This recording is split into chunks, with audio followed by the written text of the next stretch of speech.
चलो बच्चों, आज हम कुछ पदार्थों के मिलावट के बारे में पता लगाएंगे कि मतलब मार्केट में बहुत से ऐसे पदार्थ आते हैं जिनमें कुछ ना कुछ मिलावट रहती है, वो प्योर है कि नहीं है, उसके बारे में हम पता लगाएंगे। जैसे मान लीजिए मार्केट में मिर्च पाउडर है या शहद है या नमक है या दूध है या काली मिर्च है, ऐसे बहुत से पदार्थ मार्केट में आते हैं। उनके बारे में हम चेक करना है हमको आज कि वो प्योर है कि नहीं है।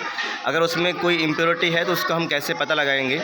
जैसे मार्केट में काली मिर्च है या शहद है या नमक है या दूध है, तो आज हम आपसे जानेंगे और बताना भी आपको कि हम कैसे पता लगा सकते हैं। तो क्या आप सब रेडी हैं? Yes I know. ठीक है, तो सबसे पहला सवाल हमारा ये है कि कौन बताएंगे इसमें से कि हम मिर्च पाउडर में मिलावट का पता लगा सकते हैं और कैसे? कौन बताएंगे? आप आगे आइए। ठीक है, क्या नाम आपका? Okay, class? ठीक है, आप बताइए कैसे आप पता करोगे कि मिर्च पाउडर में मिलावट है?